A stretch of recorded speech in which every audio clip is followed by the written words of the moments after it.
All right, hello everyone. We will call to order our 1 o'clock meeting. It is 1:06. If we could start with our attendance. Brian Schoen. Here. Brittany Tomcho. Here. Bill Pearson. Here. Damon Gardenhire. Here. Jared Buswell. Jer- Katie Campbell. Here. Courtney Anderson. Here. David Rudkowskis. Here, well done. Well done. Practicing. Well done, you nailed it. I want to introduce Joel Harder. He's providing our invocation today. He is the organizer of the Governor's Prayer Breakfast and does a number of other ministry things. So if we would rise, and we'll let Joel take it away. Sure, just one.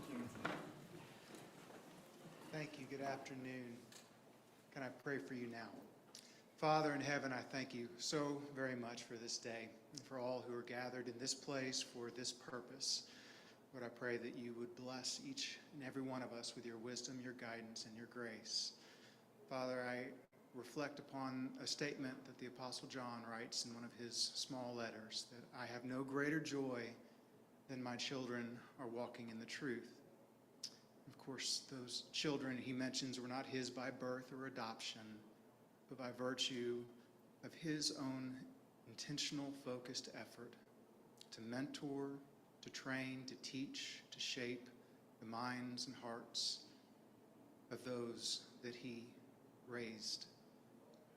And when anyone sets themselves to that task, there's a bond that can be developed. They can resonate with that sentiment. They love them like they're their own. Lord, I know that beyond the work of this board and this meeting across our state is reflected so many individuals and schools and teachers that are doing that very task and work. And Lord, we pray for them as they shape the minds and affections and hearts of those that you have entrusted to them to teach. And Lord, I pray for the work of this board as they consider and think, discuss, deliberate.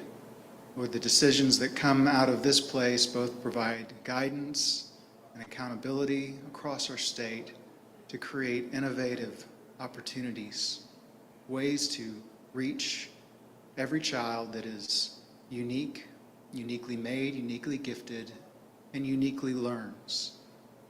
Lord, so I pray that you would bless their work. Every member who is serving on this board, I thank you for them and their service. Give them wisdom from their own life and experience and knowledge. Give them wisdom from each other and wisdom from you. Bless the work that they do this day.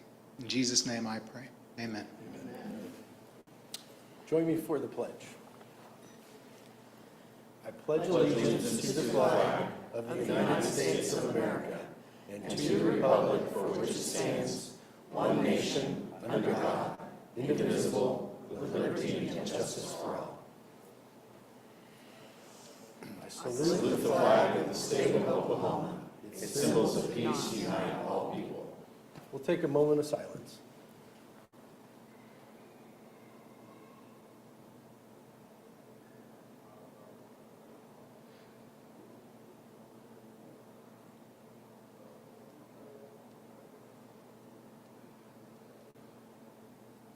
We'll get started. Chairman Schoen, I'd like the record to show that Jared Buswell is in attendance. All right. Jared. So Here. noted. Yes. We tried to stall just a few minutes, so thank you for the Thank you. text. Yeah, I'm glad you're here safely. As noted, we are going to have a revised agenda that you guys might have printed out. That's what we were going to be going off today. Just want to make sure everyone knows versus the original one that's in your binder. Okay, so let's start with action item 3, discussion and possible action regarding the minutes of August 11th, 2025, regular board meeting. Any discussion, and we'll entertain any motions to accept those meetings as printed. I make a motion to accept the minutes.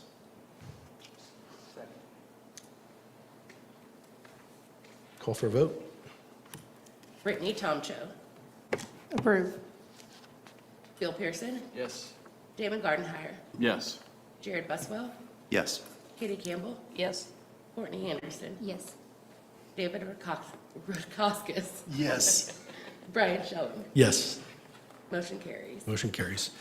I wanted to share with you guys, last month I was telling you my kids were getting ready to go off to college, and it was quite an event, and it was a neat thing. My wife had a few tears when we left our son down in Durant, and maybe Kitty, you can check up on him, but apparently so far he's doing wonderful. But in that time frame, my dad also turned 80, and so I went to Seattle to go see him. And it's really interesting as you look at kind of these, I'll call it bookends, right? My son and my daughter are leaving, going off to college and starting their adult life. And hopefully my dad lives a lot longer, I'm hoping, but he's kind of, maybe in the twilight of his years. And we're just thankful that he's alive. He's had a lot of health issues. But it made me really reflect of the importance of the work that we're doing here. And, the Bible tells us we're just about a vapor. We're here for a little bit and then we're gone.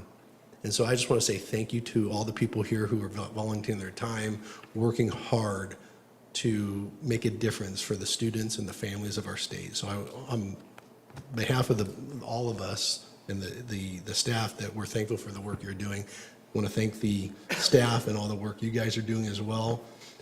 Hopefully we continue to make a difference, and I will tell you, we're getting more and more momentum. I'm excited about that. We are getting a lot of, I would say, positive comments from legislators. I'm getting calls, people asking me a lot of different things, but the good news is we are making a mark, and I think we are just at I would call it the infancy of what we're going to be doing. So that's all I've got to say. We'll continue on. Item 5, anybody sign up for public comments? There's no public comment. No public comments, okay. Board spotlight. Shelley's going to she's bringing the heat today. Bringing some of that good news you just referenced in Yeah. your comments.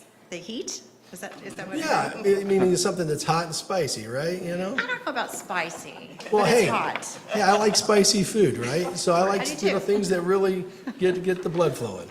Well, I am really excited to bring this board spotlight to you today. Since your last meeting, U.S. News and World Report came out with their annual rankings of the best high schools across the country. They do a ranking of best high schools across the country, best high schools in each state. And they also have a separate best high schools that are charter schools, but the charters are also included in the overall.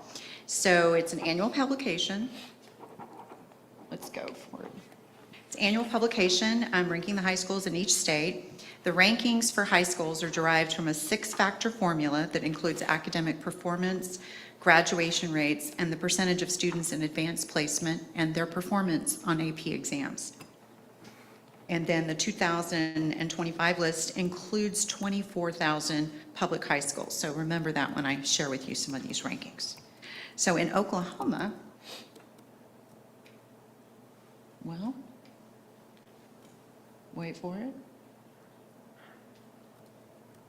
What is wrong? There we go. We'll do it that way. The top 10 in Oklahoma included 2 of our charter high schools. Number 2 was Harding Charter Prep High School, and number 3 was Dove Science Academy High School here in Oklahoma City. And then of note, just right under that top 10, Dove Science Academy in Tulsa, ranked 12th. Santa Fe South Pathways Mid-College, 13th. Harding Fine Arts Academy, which is here in Oklahoma City, was 14th. And just to kind of give you some context, number 15 was Jinx High School, which I think is regularly accepted across our state as an exemplary high school as well. You can advance to the next for me. Classen, which was number 1 in the state, their overall ranking was 98.11 out of a possible 100 points. And that ranked them 339th out of 24,000 high schools nationally. But to show you how close those margins were, Harding's overall scorecard was 97.73, so almost there. And Dove's scorecard was 97.27. The number 1 nationally was 100. So our folks here in Oklahoma were getting really close to that 100 threshold. So when the rankings come out, I contacted Harding's superintendent, Stephen Stefanik, and I asked him, what do you attribute your success to? And first, I need to share that when I first congratulated him, he said number 2 wasn't good enough. So he's definitely committed to improving that score. But he said, quote, "We believe advanced opportunities like advanced placement should never be reserved for a select few. Every student deserves access to high-quality educational programs, and at our schools, 100% do." And if you all didn't notice, Superintendent Stefanik is right here joining us today, and we can all give him a round of applause for his high school's awesome achievement. And just to give you a little bit of a snapshot, Stephen serves 573 students in grades 9 through 12, and his student-teacher ratio is admirable at 19 students to 1 teacher. Then I also contacted Dove's superintendent, Abedin Arez, and asked him what did he attribute his success to, and reminding you, he had 2 high schools that ranked really high in Oklahoma this year. And he said, quote, "The consistent success of Dove Science Academy High School is no accident. It's the direct result of our school culture that includes rigorous academics, hands-on STEM learning, individual support for every student, and a strong commitment of our faculty to support all students in achieving a brighter future." And at his high school, they're serving 385 students in grades 9 through 12, and their student-teacher ratio is 16 to 1. And I'm sure some of you saw in the news that when the U.S. Secretary of Education, Linda McMahon, recently visited Oklahoma City, she chose his high school to go in and visit. The only one in Oklahoma City. So how did the national top 10 do? I highlighted Basis Tucson because I understand the group of you who went to Arizona to visit some charter schools, went to Basis headquarters and visited Basis Scottsdale. The Basis schools dominated the national rankings. Number 1 was Basis Tucson, but then out of 24,000 schools, number 16, Basis Phoenix, 28, Basis Chandler, 37, Basis Flagstaff, 51, Basis Mesa, and 52, Basis Scottsdale. So that trip to Arizona and visiting Basis headquarters, maybe we can lure them here. They're doing very well. Their schools in Texas did very well in the national rankings as well. And you want to dig into these rankings a little bit more yourself, you can go to usnews.com/education. They also evaluate elementary and middle schools in each state. It's a much more complicated formula. Some of it has to do with expectations of how certain subgroups are going to perform versus the way they do perform, whereas in high schools, the high school rankings are based upon really concrete data that is comparable across all schools. So if you want to look into the elementary and middle schools, you certainly can at that website. And so we're pretty proud of those schools here in Oklahoma. They did very well. Thank you. Congratulations again. Congratulations. And we do have a Dove representative sitting in the back as Yes. well, so let's give them a hand too. Very good. Thank you for that presentation. Item 7, presentation and possible discussion regarding the statewide charter school board working groups. Budget, I think. Yes, we have an update. Okay. Yes. So the agency received its initial budget documents for fiscal year '27. They're preparing reports for the upcoming year, and likely the budget panel will have a meeting between now and the next board meeting. If you would like to attend, just let me know, and we will cover some business together with the agency and prepare. There may even be a board agenda item regarding the fiscal year budget, so it's possible something up for consideration is maybe filing a supplementary budget request for the Horizon reimbursement, but we'll discuss that as we go. So that's where we are. There's activity. Well, I've had some conversations with a number of legislatures. They all seem shocked that the Horizon budget got cut and very open to getting that on a supplemental. So that's good. You know, the work that you're doing, Dr. Daniels and everyone in the staff, there seems to be a good appetite for continuing. We do expect to request that supplemental funding this fall, so Yep. we'll see.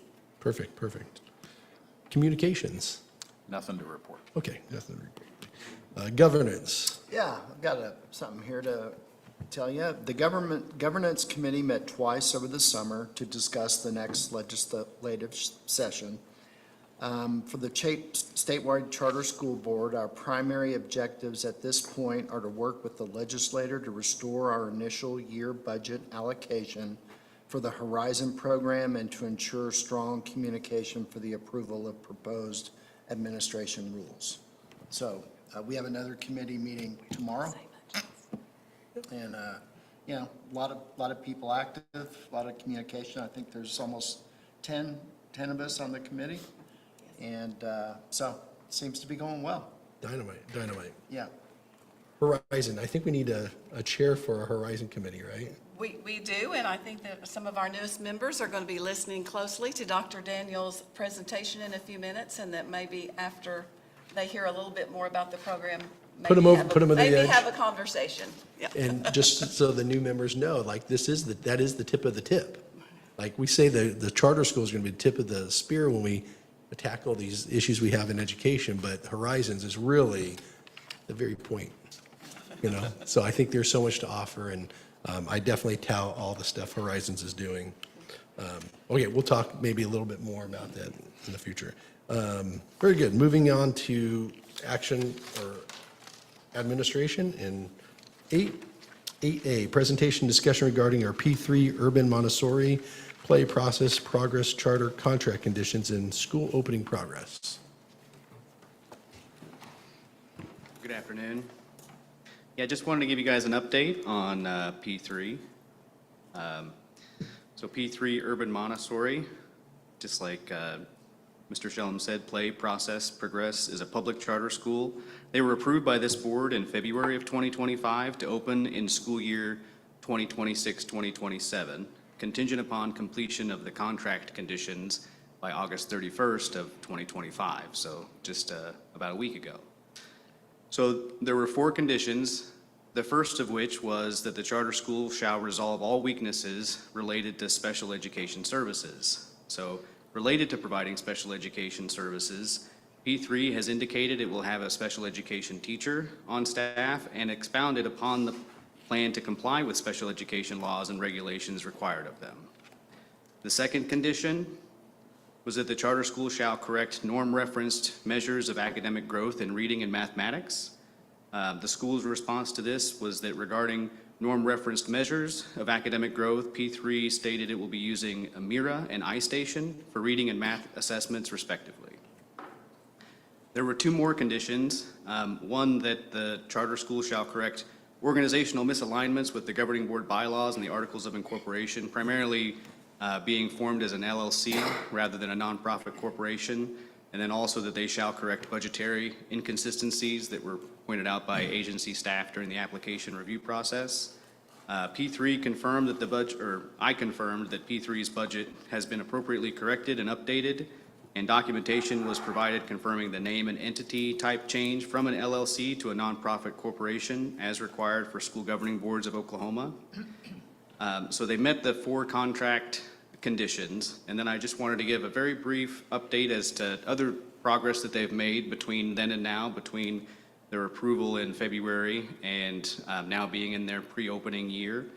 They have secured a facilities lease. They applied for DHS licensure to provide summer daycare and school year before and after care, and they've already been reimbursed for a small amount of the approved $1.9 million charter school program grant award.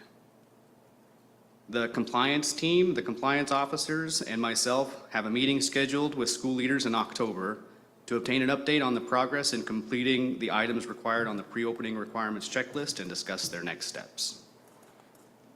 So just since you guys had those conditions, wanted to bring it back to you and let you know how they fulfilled them. Well, thank you. Just to bring other people up to date, to my knowledge, this is the first Montessori type charter school in our state. In addition, it really, I think, highlights the fact that we gave them an 18-month lead. And it sounds like they're moving along according to plan to meet the deadline. And just so that other board members know, they wanted to open this fall. And based on the provisions in our rules, we said, no, it's got to be 18 months, and for good reason. It sounds like they wouldn't be quite ready to open this, this past August. And I think it's good that we're adhering to what we set as standards. So it's a good thing. Everything's good news, and I think the good news is that they're following the models, that we've laid out, so it's a positive. That's great. Yeah. Any questions or other comments? All right, thank you. All right, thanks so much. All right, 8B, presentation discussion regarding the Horizon Digitally Enhanced Campus Program and participation. I can tell you, as Dr. Daniels comes to the podium, I almost wanted to say to them at the conference last week, stop recruiting. We can only get so big so fast. But I did say it, but then I took it back. But it is a growing, thriving program. And I'm happy to be here again to talk to you about it. I'm so proud of everything that is Horizon. And I like that Mr. Shellum says, what's the point? Horizon is the point. I like that. It kind of matches our logo with the little pixely pencil head. So, perfect. Thank you.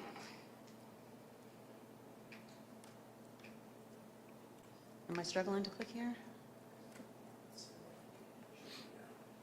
All right.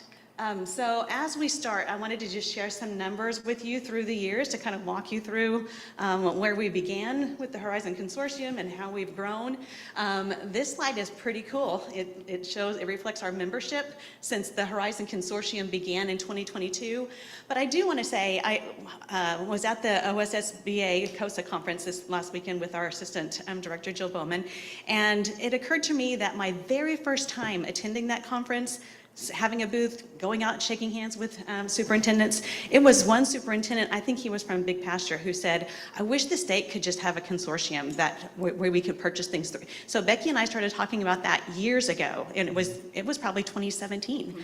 So it took that long, but brick by brick, we've laid kind of a very strong foundation for where we are. So in 2022, we had our very first consortium with 35 members, then we went to 68, then we went to 95, then we went to 195, and today we're at 380, and I expect by the end of the week that's going to go up even more because I shook some hands at that conference, and I know that there were people that are currently missing out that wanted to jump on board, so that's really, really cool. It's out of 509. There's 509 school districts in the state of Oklahoma, so. And I thought maybe you'd want to hear from some of our consortium members to see what they are seeing as the value. Can you click it to start?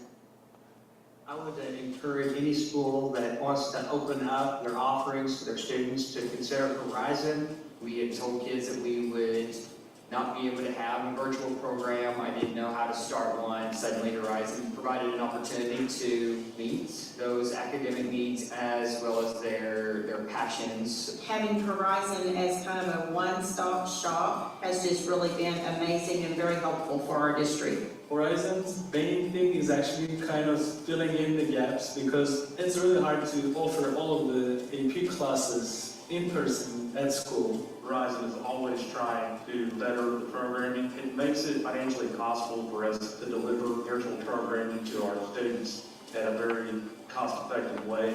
I feel like that every school has benefited in some way when you get into that huge consortium where we're all pulling our funds together to purchase more, to be able to get more. Our students have more options now.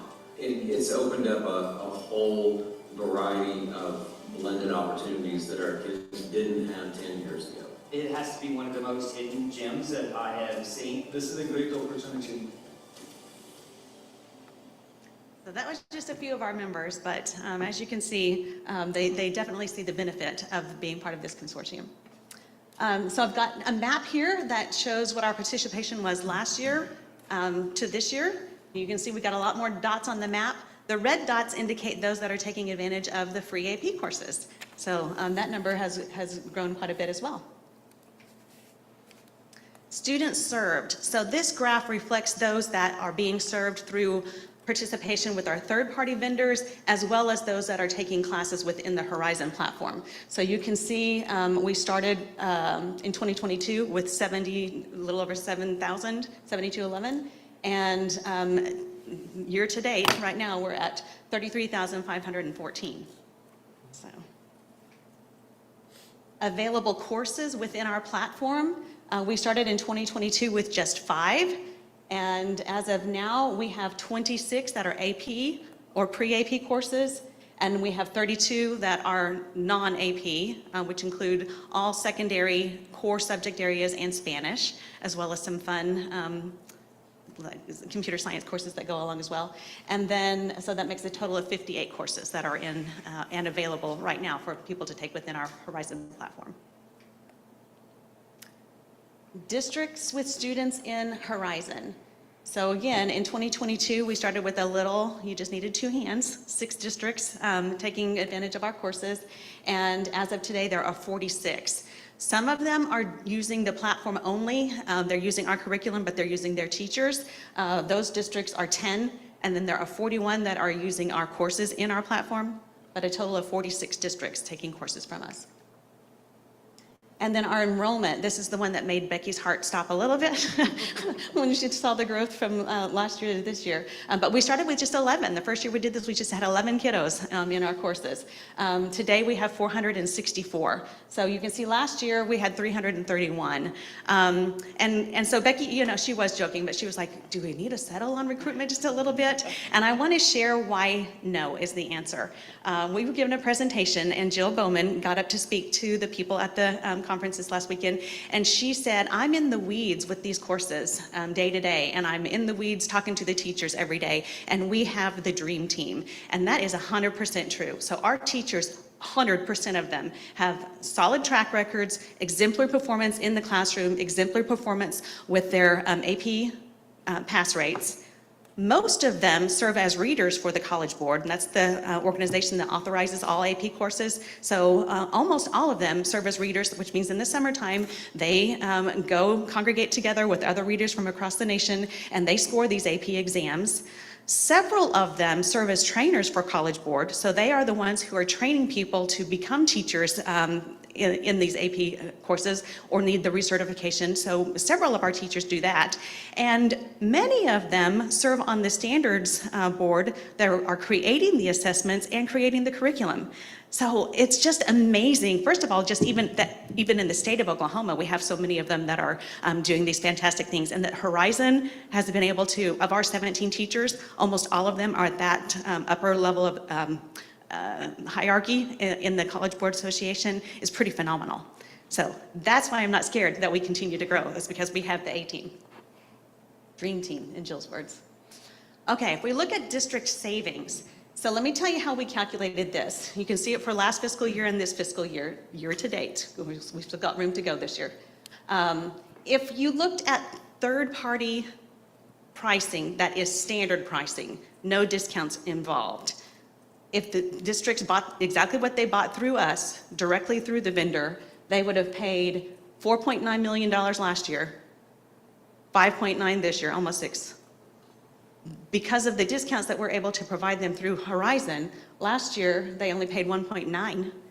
This year they paid 2.2. So you can see what the savings are. Yeah, which exceeds what our budget is that we're asking for. Yes, it does. Yeah, I mean, it's simple math, right? We're asking for 3.4 million, and the savings already this year are 3.691 million. So savings to districts, which is savings to the state of Oklahoma. That's correct. And that's not even counting the advancements in educational outcomes. We're just talking dollars and We're just cents. talking Just on dollars. savings. Correct. Yeah. Correct. Yeah, pretty cool, right? Yeah. Nice visual. And then I just wanted to make you aware of a couple of new things that are happening on the horizon this year. The first is we're doing monthly First Fridays DigiBytes sessions. Jill's the one that kind of came up with the title, and she calls it snack bite sizes. So 11:30 to noon, the first Fridays of the month. And we're having our first conference. We're playing with the idea of calling it Horizon Connect, where we can bring all of our member schools together, all of our vendors together. It'll be a place for us to have these water cooler conversations where ideas just come up. People can share how they've been using Horizon, suggestions for how they can continue to use it, because honestly, a lot of ideas and creativity come from spontaneous conversation. So that's what we're looking forward to on March 25th of 2026. Thank you, as always, for the opportunity to talk about Horizon. Thank you so much, Dr. Daniels. You know, just to reiterate and say again, you know, Horizon really is an umbrella with different kinds of online services underneath that umbrella. You know, thousands of kids being affected by the consortium purchasing courses from vendors, and then our own owned Horizon courses. And I will tell you that a few years ago, when we first started this idea, Lisa and I actually called College Board and said, okay, we want to know in Oklahoma, who's the teacher getting the best result on the AP exams? And that's where we started to go out and recruit these outstanding teachers that both develop courses for us and teach those courses. Because it doesn't matter if you're a brick and mortar course or you're an online course, you need a good teacher attached to get the kind of results that we've been given. And then just a shout out to Lisa and Jill. When we first started this process with AP, College Board was like, oh, no, you know, we can't approve that syllabus because you can't be an AP course unless your course syllabus is approved by College Board. And there was some resistance to putting the AP name to these online courses. And now, routinely, College Board is reaching out to Dr. Daniels and to Ms. Bowman to come present at College Board conferences. So it's brick by brick. You built that program, so it's great. Very good. I continue to be excited about Horizons for all kids in Oklahoma, and I think the future is phenomenal. And we appreciate these superintendents who are standing up with us to say we need to continue to grow this program and support this program. So just a couple of questions. I'm trying to refresh my memory on how long it takes the legislature to move that supplemental request along in the session. I am told on the Senate side that they believe they can move it through fairly quickly. Yeah. And then are there any grant dollars out there, federal grant dollars, anything else that could be pursued to help supplement funding for the program? We'll have. She's hesitating because we have discussed that would be a good thing for us to investigate. Yes. Yeah, okay. Nothing to report in this public meeting today. All right. Just didn't know if anything like the charter school program grant or anything like that out there that was analogous at the federal level or anything that might be beneficial to look at. All right. Any other questions about Horizon? No? All right. Dynamite.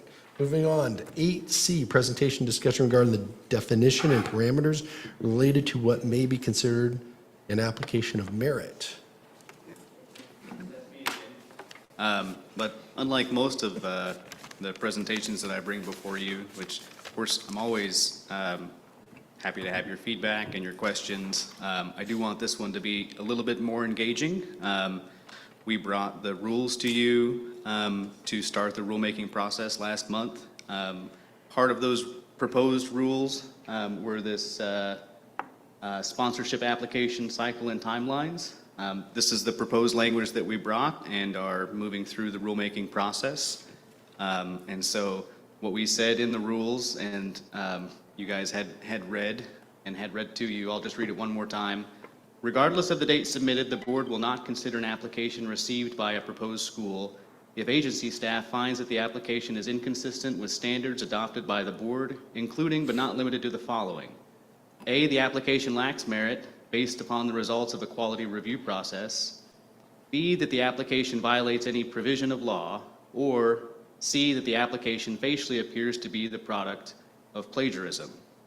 So essentially what we're trying to do here is move towards being able to receive, get an application that is submitted, and then agency staff has 30 days or less. I mean, we'd like to do it quickly, obviously. And if it lacks merit, to not even receive it and have it come to the board for your consideration and vote. But in order to do that, we need some standards to eventually be adopted by you. Right now, we're just having a conversation, talking about it, maybe doing some brainstorming. But I didn't want to bring you nothing, so I did take down some notes and some ideas and some thoughts, and I'd like to present them to you based on each of these three A, B, and C ideas and concepts, and so hopefully maybe we can start fine-tuning them. So the first one, does the application lack merit based upon the results of a quality review process? So we will want to maybe review the application sections for validity, make sure that no blank pages are submitted, that valid section submissions contain a document or language appearing to reflect the requirements of that section and/or components. And essentially, this last one, documents or written content should represent that it is what it says it is. You know, if we are asking for a method of instruction, they're not in lieu of that method of instruction submitting their cover letter. So that if we get applications that have lots of different parts all over the place and it's all inconsistent, then we would deem that lacking merit and be able to send it back and say why. But this is, again, up for discussion, thoughts. Does it look good? Does it need to be beefier or less beefy? These are very initial thoughts. Because today's agenda was a little shorter in length than is typical, and because we knew we have a busy fall ahead of us, we wanted to just take some time to get your opinion as to what would you consider appropriate for that application, to consider it of merit, for us to receive it, and begin that process for the board's consideration. It's going to take some time to develop the kind of rubric that we want to determine if it is an application of merit. We'll want to bring that rubric back to this board, and it may take more than one meeting to do that for approval, so that we're all on the same page as to what you would expect your staff to do, and then how we would evaluate those applications. So we really do need your input earlier, so that when we get to those last stages of actually approving this rubric, that we're a little closer in our thinking. Yeah. So I think there's a lot of smart people sitting around this board table, and I would hope that we could all participate today. This is important stuff. We've talked about, you know, streamlining the process, and so I think we can all contribute. As I thought about this in preparation for this meeting, was really what we're looking for is disqualifiers initially, right? Because we want to make sure everyone gets a fair shake, regardless of whatever affiliation. We also don't want to be limiting and preconceiving and prejudging ideas that might be innovative or something we never have seen. We want those to come to our board.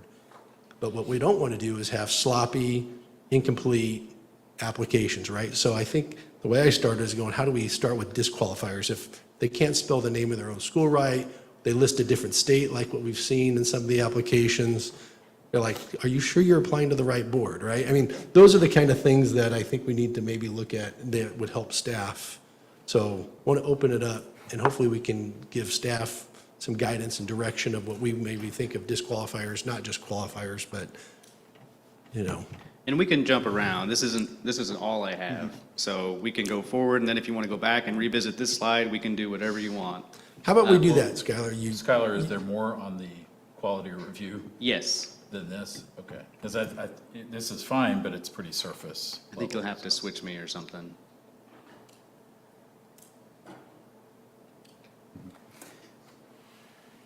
A general question I have is, if an application is denied by this board or the agency staff, are there any current rules that limit when the school can reapply? That they have a certain minimum or maximum period of time in which they can reapply, or is that simply their prerogative to make the fixes and reapply? It's a good question. There aren't currently any rules that speak to that, so based on the lack of rules, I would think that they could make the revisions and reapply. Okay, thank you. So this is still under that same heading, Damon. Confirmed plans or other narratives are detailed and not to be determined or TBD, you know, so that hopefully they're not putting TBD for their method of instruction. Determine if the basic budgetary line items are present, like revenues, expenditures, carryovers. So if they send us, you know, a blank budget, this would give us the ability to say it's incomplete or be a good disqualifier. Or contradicting budget, which we've had before. This is kind of a catch-all, any components determined to lack merit. If we could define those components, that would be great. I don't have a great definition for them yet, but again, under development. Misalignments and unmatching things like school types, community support or need, educational model and key design element alignment with the mission and vision. So, Skylar, do you mean, can you go back for a sec? Sure.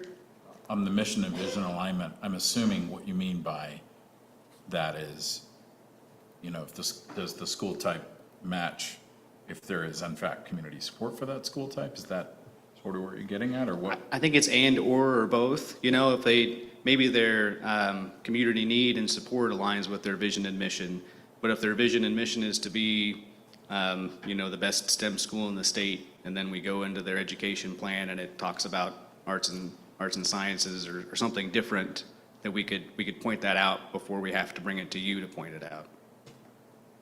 But, and maybe it could be further defined, you know, have subsections under these to say, even just to give our agency staff some examples of what we're looking for as far as misalignments that would move it to the phase of lacking merit. Skylar, I think that scenario you described, for instance, would be covered by, on your first slide, where is the component that's here the correct document for that section? You know, if they say a mission alignment of, hey, our mission is to be the best STEM school, but then there's a education plan that looks like it's an arts school, that could be argued that you could send that back already on the basis of the first criteria, that do you have the right document here? This doesn't match what you said in the earlier part. Does that make sense? You know, even to narrow it down to more than that, let's say they say they're an application for a STEM school, but there's only the basic math being offered, or only the required sciences being offered. We don't really see the quality of technology that we would consider for a STEM school. That might be an application that lacks merit. Oh, I wasn't going to say anything. Oh, Go I ahead. thought you Yeah, were, okay. No, go ahead. Well, I was also going to say, there might be, it's a little more fungible, but you could also ask if the mission and vision, number one, align with each other, but also if the mission is clearly articulated. Is there a value proposition being stated here? And it's not just some sort of word salad, you know, 3 paragraphs long, AI slop, but an actual statement that means something substantive and then ties back to elements within the application. And that, again, that's a little more subjective, but I do think that's part of this process. It is, but it also aligns with our paper to people concept that Right. we're saying, you know, do you have a strong mission and vision? And then can you prove that you can support it? A few more still under this same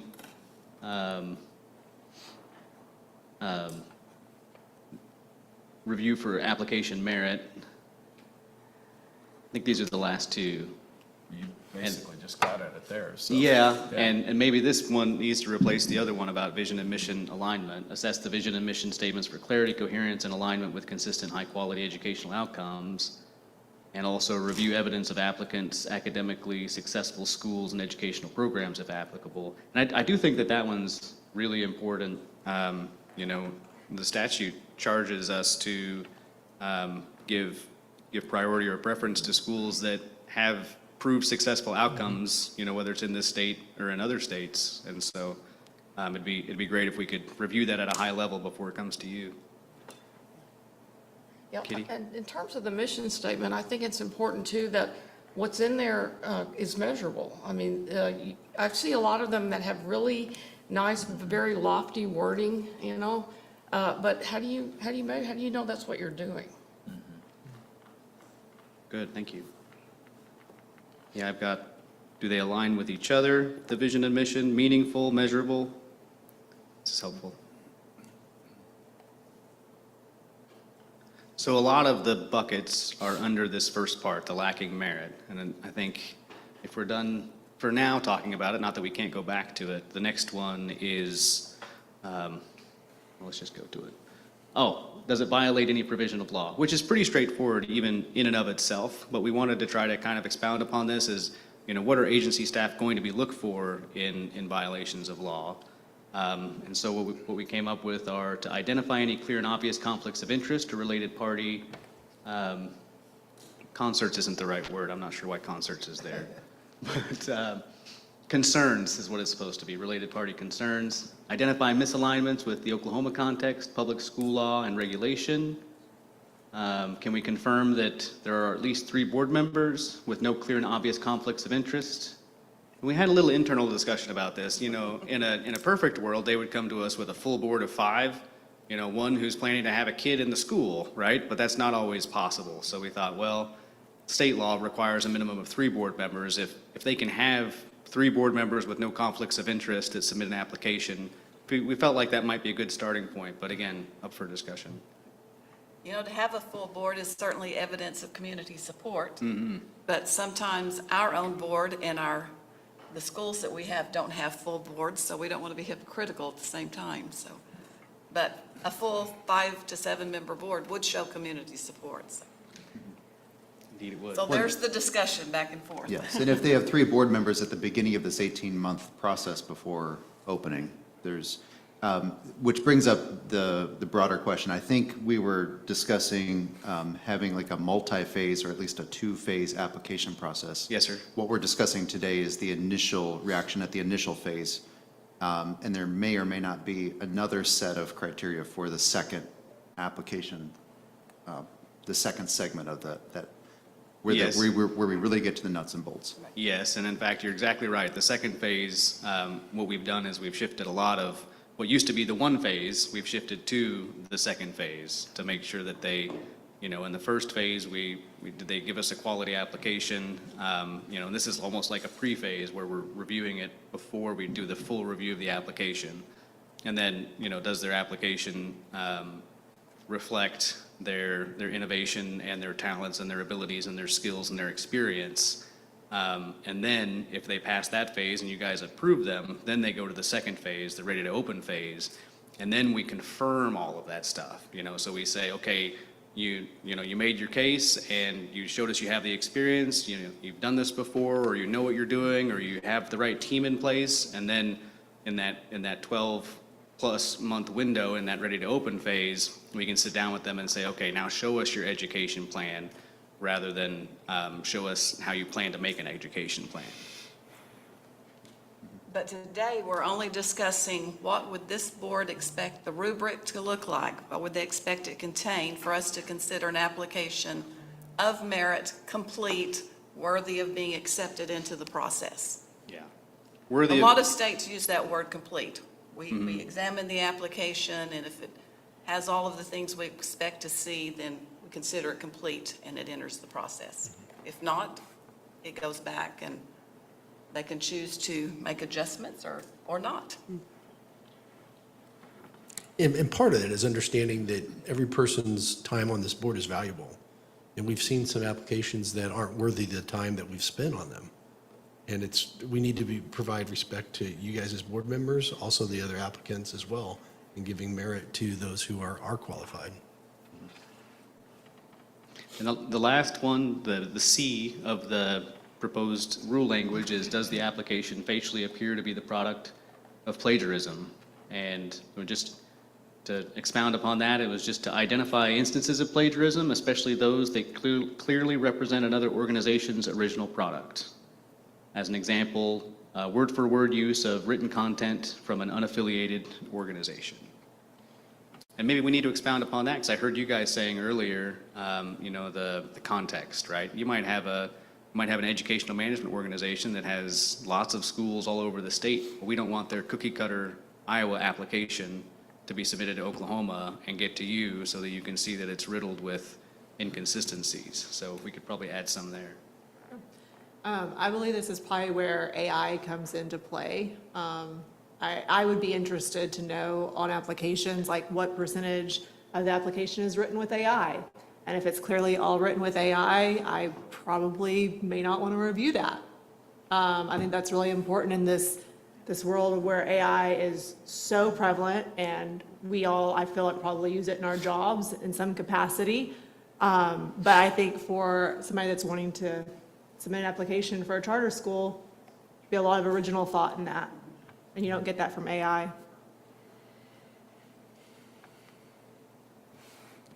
Brittany, I agree with that. There's been several stories lately, though, about the high number of false positives that these plagiarism or AI detectors are getting.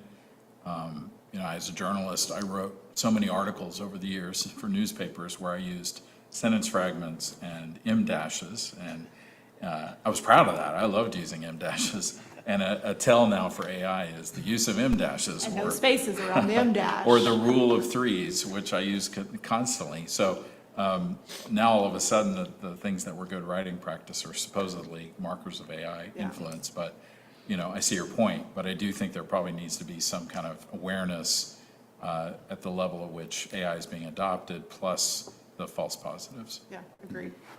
Well, and just to be completely candid with you, when we first were writing some of this language, we had considered including AI in this line item, plagiarism or AI. But we've talked about it, and we thought, you know, based on the way that our application process is set up, if someone was really good at using AI, but they weren't prepared or ready to open a school, that would pretty quickly and easily come out in some of those initial conversations. You know, we intend to meet with an applicant very shortly after their application is submitted. And if they sit down and they obviously don't know anything about the Oklahoma school system, it's going to be clear in that, whether it's in that initial presentation or a little bit later on in the competency interviews. Okay. And I'm not saying I don't want to put it in here, because it could be part of our rubric.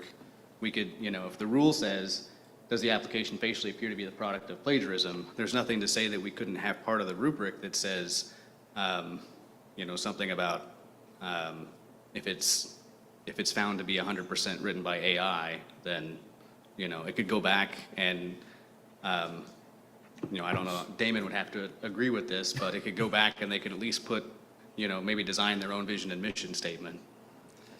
And some of the things, just a little bit of context, and Bill, I don't know if you can recall, it's probably been a year and a half ago, we had an application. They stood up here, they had bought and paid for their application. They couldn't even answer their own the questions we were asking about their own application. And so that's kind of what we're getting at, is if you don't even know what's in your own application, and we've read it, and you haven't read it yourself, that's a problem. And you're wanting to get money from the state to teach kids? You know, again, I think that's kind of what we're putting in context. There's a little bit of history, and we want to have good applications. You know, I'm not saying someone shouldn't use tools. I know you use AI tools. I don't. I'm a little bit behind the times. You know, this is the genuine article right here, okay? But we do need to continue to consider how AI plays into this idea of partial plagiarism, or how that might look. We are going to have several different types of face-to-face meetings during the application process. The first kind of being a pitch meeting. Got to come up with a better word for that, where they come and tell us I think pitch is a great meeting. I think it's a great term, right? Then there'll be more formal kinds of interviews as we've continued to, you know, review the application. Well, we could even write into the interview, or to this rubric, you know, prior to the pitch, prior to the capacity interview, prior to it being considered received and starting that 90-day clock, we could say, if it is determined that the application is 100% AI, then a telephone interview would be conducted. I mean, it's a possibility. I don't think it'd be a bad idea just to make that be one of the initial things anyways, like you turn it in, also just a quick phone call with whoever is in charge of that section and just be like, hey, just tell me what it's about.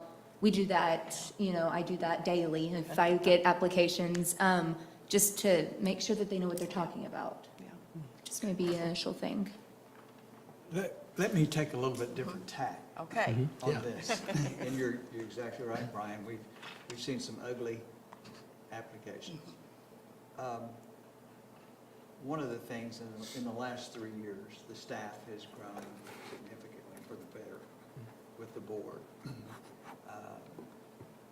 there's much more opportunity and many more eyes that are looking at these applications. So I would suggest that no one knows better what needs to be improved on an application process than the staff does. But one of the things that I don't think that we're addressing is that you can see the best application in the world. And how do you know that a consultant firm is not the one that put that together? So where I'm leading this discussion is those people that are sitting in as superintendent, those people that are sitting in as the human resource person are performing that function, those people that are the chief financial officer or accountant or treasurer, whatever you want to call those individuals.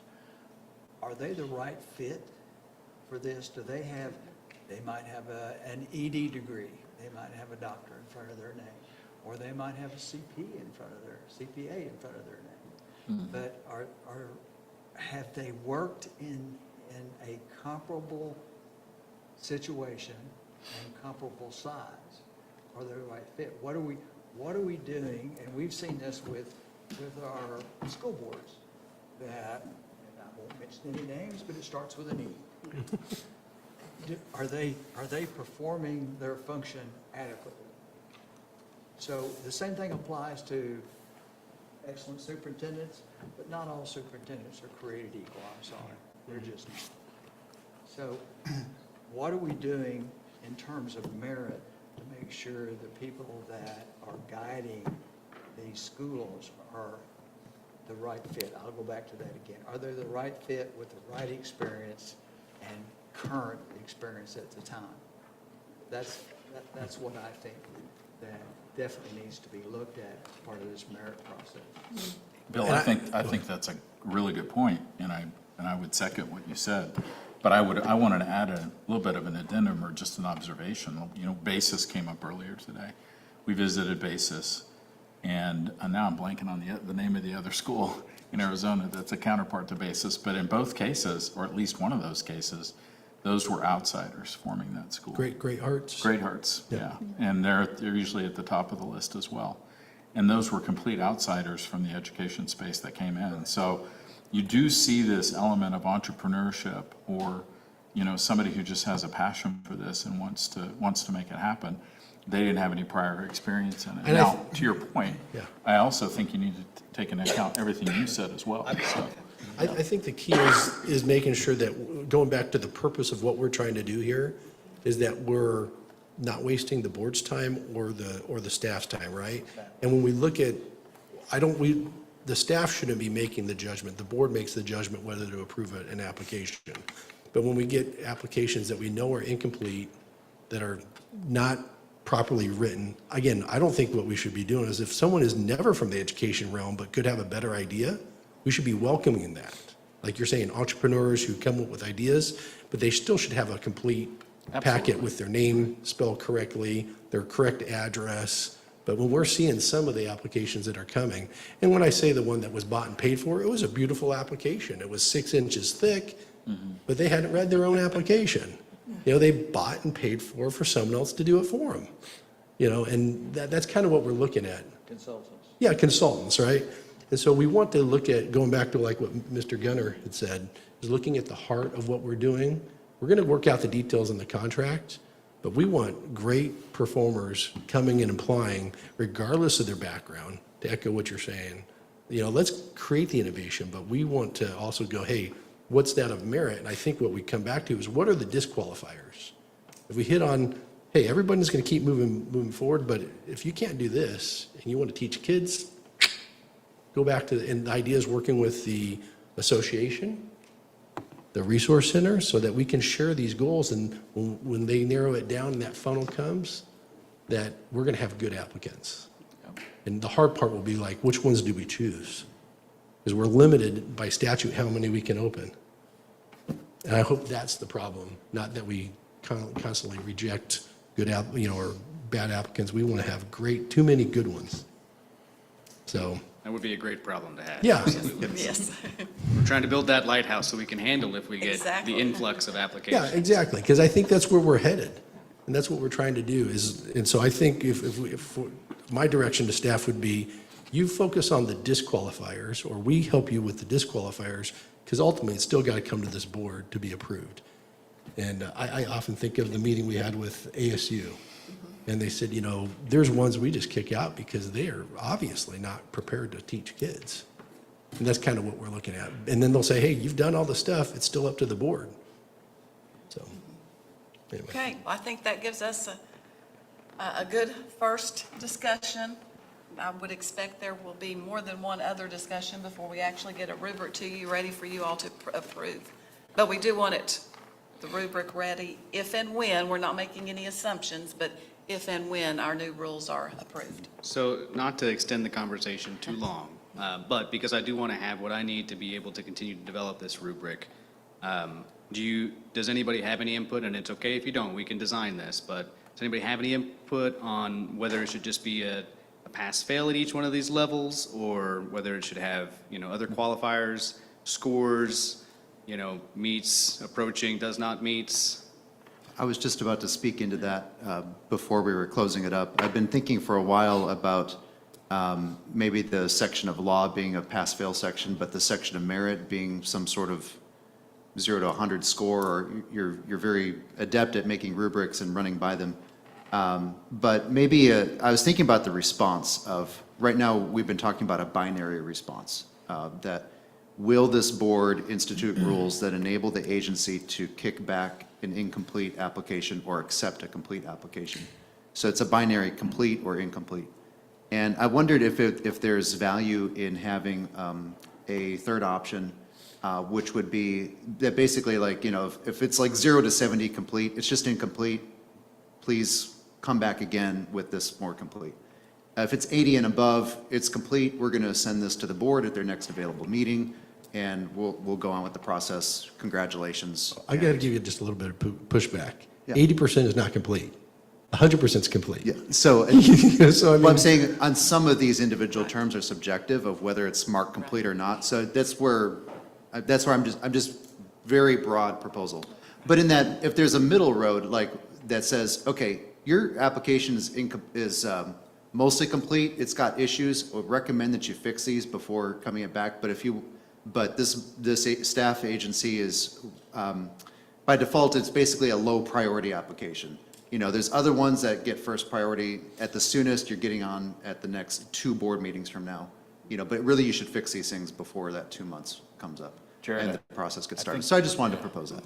Well, I think a red, yellow, green rubric, traffic light, is usually really helpful in that regard. And you have a 3-column format, and you can list out the various portions of the application, and that makes it a little bit more flexible. Something like that. Because you can say, all right, well, if it's all red, then clearly it's not meeting the standard. But if it's a mixture of some, mostly green with a little bit of yellow and red, you can make a qualitative decision on it. So I always prefer that. It's something I used in the past as a grant maker, and that might be something you could look at. But if I'm understanding correctly, maybe a little more flexibility with the 3-column on is it an application of merit section? But if doesn't follow law, state, federal regulations, then that's a yes or no. Yeah. Well, green is meets or exceeds, yellow is partially meets, red is failed to meet. So- Even within the law, I was expecting that to be it's clearly objective, yes or no, but in the specific elements that you're listing out, I could actually see like, well, is that a violation of law? Like, maybe the board should decide if that's a violation of law. So it's that yellow marker. And then the last final thing, if we're closing up, I just want to say on a specific tangible thing, I would be for the agency not kicking out an application based on mission alignment, but they'll let the board decide if the mission is aligned or not. Yeah. I think that should be brought to the board and not decided by the staff. Yeah, especially if it's an innovative idea. I often think of the story of, FedEx. The guy submits this as is it right? He's an MBA student, and they say you failing grade. You don't know what this is never going to work.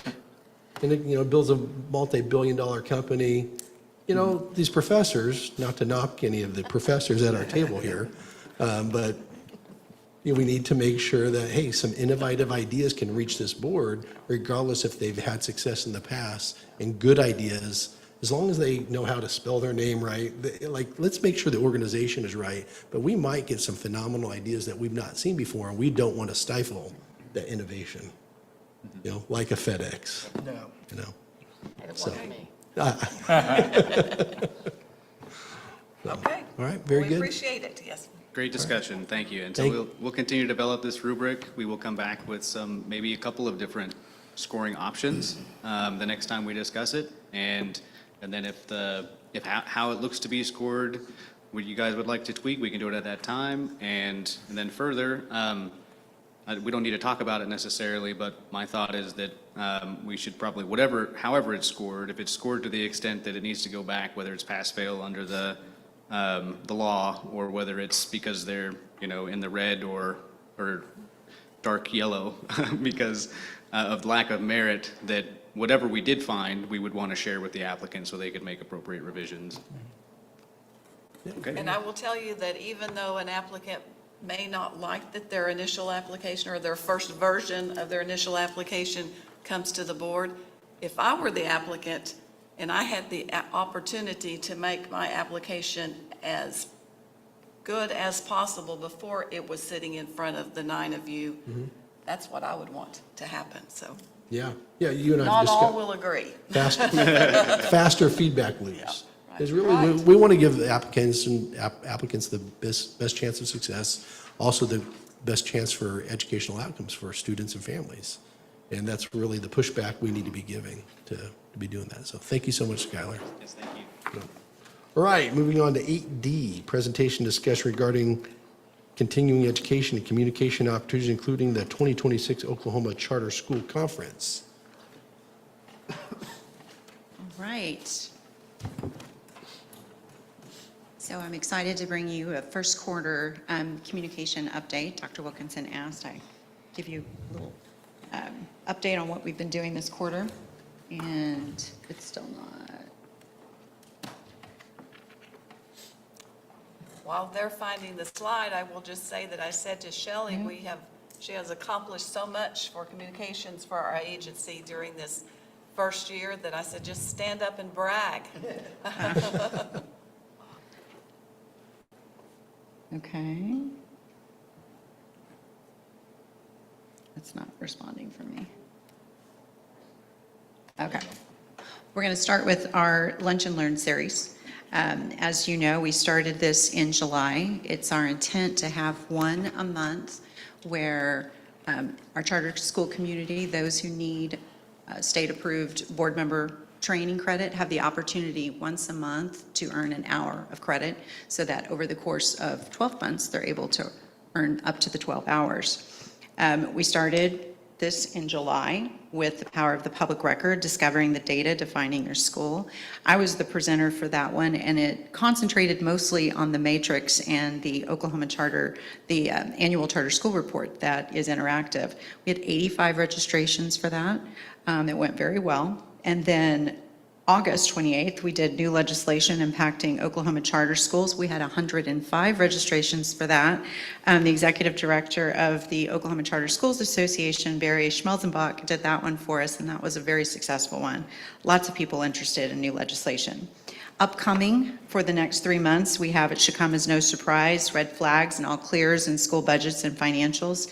And Skylar's going to be taking board members and superintendents and stakeholders a bit beyond where the money's coming from and more what board members and administrators should be looking at in those budgets and financials that should give them an indication if there's something awry and or green lights. You're solid, you're doing great.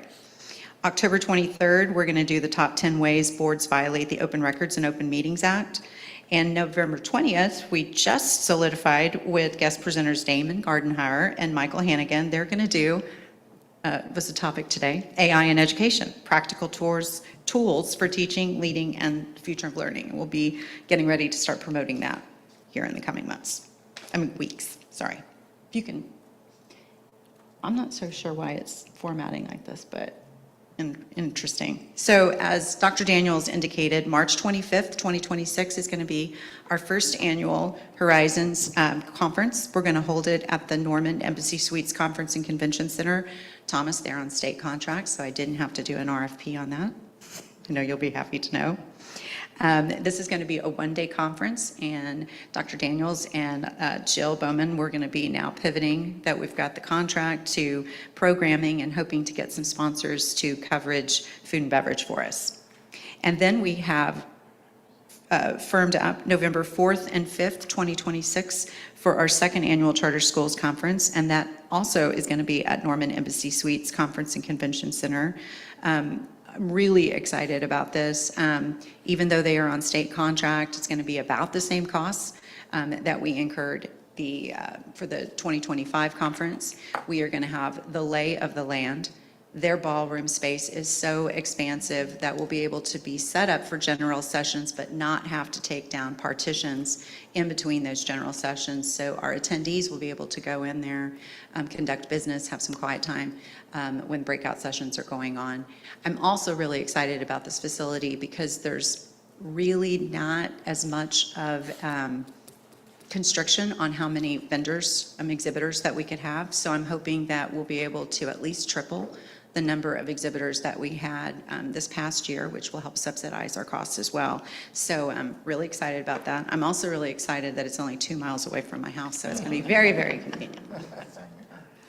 And then, just kind of miscellaneous, we're continuing to build the subscribers for Charter Connect and our written communications. We've got 525 current subscribers. We have taken over the Horizon social media.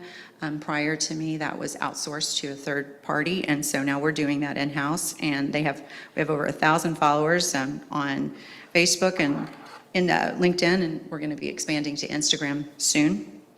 We are continuing to build our statewide charter school board agency social media, and we're going to be expanding to LinkedIn. Damon and I guess it was a couple of months ago, we discussed the possibility of a podcast.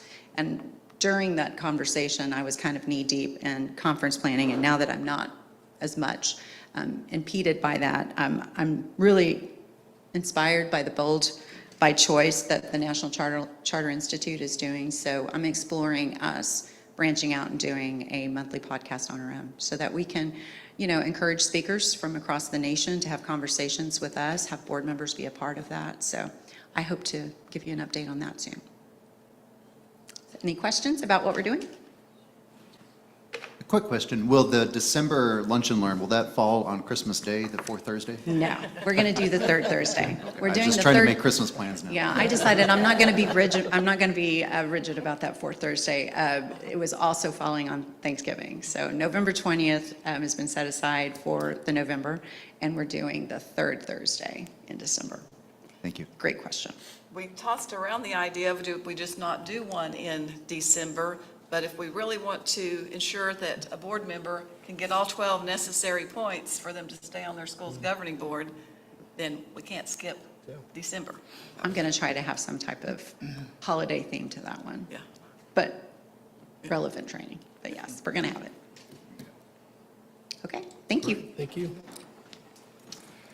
8E, presentation discussion regarding the selection of auditor investigation process of Epic Charter Schools.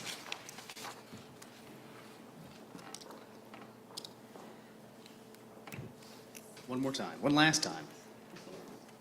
Okay, so just wanted to give you guys an update on where we're at with selection of the auditor and the investigation process for Epic Charter Schools.